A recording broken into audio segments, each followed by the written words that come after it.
महाराष्ट्र विधानसभा चुनाव में निराशाजनक प्रदर्शन करने वाली राज ठाकरे की महाराष्ट्र नवनिर्माण सेना अब अपने अस्तित्व को लेकर खतरे में है। चुनाव में एक सीट भी अपने नाम नहीं कर सकी एमएनएस पर अब एक मान्यता प्राप्त राजनीतिक दल और रेलवे इंजन चुनाव चिन्ह खोने का भी खतरा है।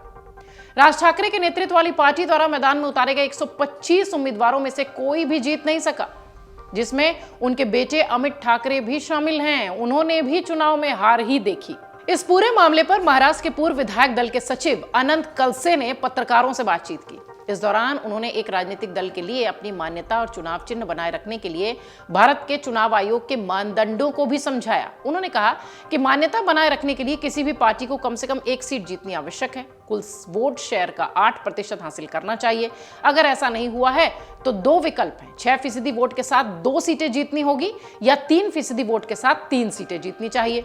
अगर इनमें से कोई भी शर्त पूरी नहीं होती तो चुनाव आयोग पार्टी की मान्यता रद्द कर सकता है। साथ ही उन्होंने यह भी कहा कि मनसे केवल 1.8% वोट हासिल करने में सफल रही है। इसके साथ ही कोई सीट जीतने में कामयाब नहीं रही है। ये तय नियमों से काफी कम है। ऐसे में चुनाव आयोग एक स्वतंत्र निकाय है और इस पूरे मामले पर वो खुद फैसला कर सकती है। मनसे को नोटिस भेजकर उसकी मान्यता भी रद्द हो सकती है। अनंत कलसे ने यह भी कहा कि अगर पार्टी की मान्यता रद्द कर दी जाती है तो वो रेलवे इंजन के अपने आरक्षित चुनाव चिन्ह की हकदार नहीं होगी और इसके बजाय उसे अगले चुनाव चिन्ह के लिए उपलब्ध चुनाव चिन्ह चुनना होगा। हालांकि पार्टी के नाम पर इसका असर नहीं पड़ेगा। ये एक नियम है जो कि चुनाव आयोग की तरफ से तय किया गया है तमाम राजनीतिक दलों के लिए। किसी भी राज्य में विधानसभा चुनावों में क्षेत्रीय पार्टियों को कम से कम एक सीट या मतदान का 8% मिलना आवश्यक होता है और अगर यह शर्त पूरी नहीं होती है तो पार्टी की मान्यता रद्द हो सकती है। चुनाव परिणामों को देखें तो मनसे ने 125 सीटों पर अपने प्रत्याशी उतारे, लेकिन वो एक भी सीट नहीं जीती। यही नहीं, राज ठाकरे के अपने बेटे अमित ठाकरे तक माहिम विधानसभा सीट का चुनाव हार गए। चुनाव आयोग के आंकड़ों के मुताबिक राज ठाकरे की पार्टी को सिर्फ 1.55% वोट मिले हैं। पार्टी को 125 सीटों पर कुल 10,02,557 वोट मिले।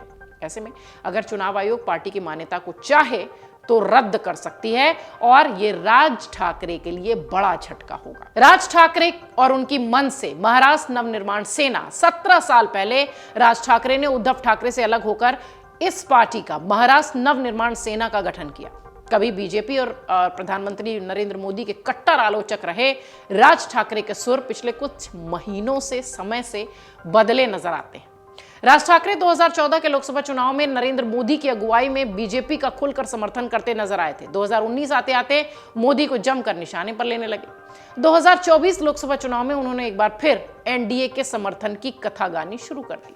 2009 में चुनावी राजनीति में प्रवेश करने के बाद यह पहली बार होगा जब राज ठाकरे की पार्टी एक भी सीट नहीं जीत पाई है और उसे इतने कम वोटिंग परसेंटेज मिले हैं। 2009 में पहली बार हुए चुनाव में पार्टी ने 13 सीटें जीती थी। राज्य की 288 विधानसभा सीटों में से एमएनएस ने 2014 और 2019 के चुनावों में एक-एक सीट जीती थी।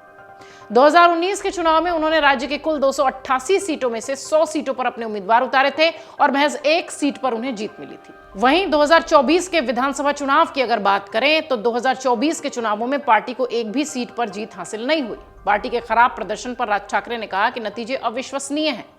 महाराष्ट्र चुनाव रिजल्ट के बाद राज ठाकरे ने बस इतना ही कहा, अविश्वसनीय। राज ठाकरे ने सिर्फ 3 शब्दों में अपनी बात रख दी। राज ठाकरे ने सोशल मीडिया अकाउंट के जरिए नतीजों के बाद अपनी पहली प्रतिक्रिया में लिखा, अविश्वसनीय, अभी सिर्फ इतना ही। वहीं दूसरी तरफ महाराष्ट्र विधानसभा चुनाव में महायुति गठबंधन को बड़ी जीत मिली। महायुति ने 288 में से 230 सीटों पर जीत दर्ज की। बीजेपी 132, शिवसेना 57, एनसीपी 41 सीटों को जीतने में कामयाबी हासिल करती नजर आई। इसके अलावा लोकसभा चुनाव में अच्छी खासी सीटें जीतने वाली महाविकास आघाड़ी भी विधानसभा चुनाव में हालत खराब स्थिति में दिखाई पड़ी। महाविकास आघाड़ी महज 49 सीटों पर सिमट कर रह गई। कांग्रेस 16 सीटें, शिवसेना उद्धव ठाकरे की 20 सीटें और शरद पवार के एनसीपी को मात्र 10 सीटें मिली। लेकिन राज ठाकरे जो उत्तर भारतीयों को लेकर हमेशा से सुर्खियों में रहे, जिनकी पॉलिटिक्स ही उत्तर भारतीयों को महाराष्ट्र से खदेड़ने के हिसाब से शुरू हुई थी, वो महाराष्ट्र नवनिर्माण सेना इस वक्त खत्म होने के कगार पर है, उसके अंत के कगार पर है। चुनाव आयोग ये तय करेगी कि उसकी मान्यता रद्द करना है या नहीं। अगर आप ये वीडियो YouTube पर देख रहे हैं तो हमारे चैनल को सब्सक्राइब कर बेल आइकन दबाएं और Facebook पर देख रहे हैं तो हमारे पेज को लाइक करें।